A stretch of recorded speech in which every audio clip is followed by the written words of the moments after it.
சரியாக சீண்டு தரணேன். ஒரு தப்பு பண்ணனா அதையே வச்சு அதை நான் எப்படி எனக்கே ஒரு எப்படி சொல்ல நான்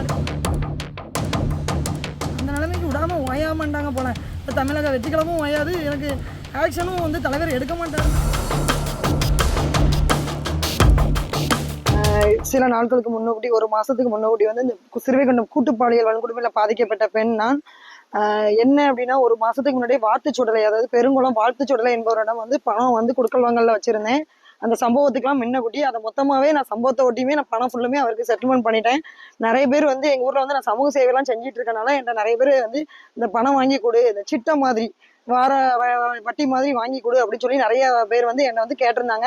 அவங்களுக்காண்டி நான் வந்து வாத்துச்சொடலை அவர்கள்ட்ட வந்து அவர் எனக்கு வட்டிக்கு கொடுப்பாருலாம் எனக்கு தெரியாது.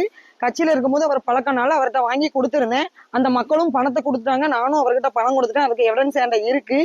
ஆனா தொடர்ந்து அவர் வந்து என்னை வந்து ரொம்ப வந்து நீ பணம் தரணும், 4.5 லட்சம் தான், 5.5 லட்சம் தான் சொல்லிட்டு என்னைய இந்த சம்பவத்தை ஒட்டியும் சரி இப்பவும் சரி என்னை ரொம்ப தொந்தரவு பண்றாரு. வீட்டு வாசலம் வந்து ரொம்ப கட்ட வார்த்தைகள் அதிகமா பேசுறாரு. அது மட்டும் இல்லாம நீ வந்து ஏற்கனவே அவனுங்க லார்ஜுக்கெல்லாம் கூட்டு போனாங்களே, அப்ப நீ பணம் தான், இல்லைன்னா என் கூட அப்படிங்கிற அந்த மீனிங்ல ரொம்ப பேசுறாரு. அது போக என்னை எங்க வீட்டுக்குள்ள வந்து ரூம்குள்ள பூட்டி வச்சுட்டு என்னை வந்து ரொம்ப சித்திரவதை பண்ணினாரு. எங்க அம்மா கதவை தட்டி எவ்வளவோ வந்து சத்தம் போட்டாங்க.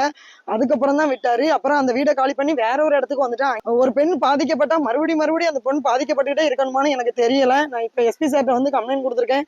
அடுத்து இதுக்கும் எனக்கு ஒழுங்கான நடவடிக்கை எடுக்காம எனக்கு இல்ல நீதி கிடைக்கல அப்படின்னா நான் இன்னும் வேற இடத்துக்கு போவேன். எங்க முதல்வர் அண்ணன்ட்டியும் நான் வந்து பெட்டிஷன் கொடுத்துருக்கேன் முந்தானத்து போய். எனக்கு வந்து இதுக்கு நீதி வேணும், விஜயனா இதுக்காவது எனக்கு நீதி வாங்கி கொடுங்கன்னு நான் மேலும் பாதிக்கப்பட்டுக்கிட்டே இருக்கேன்.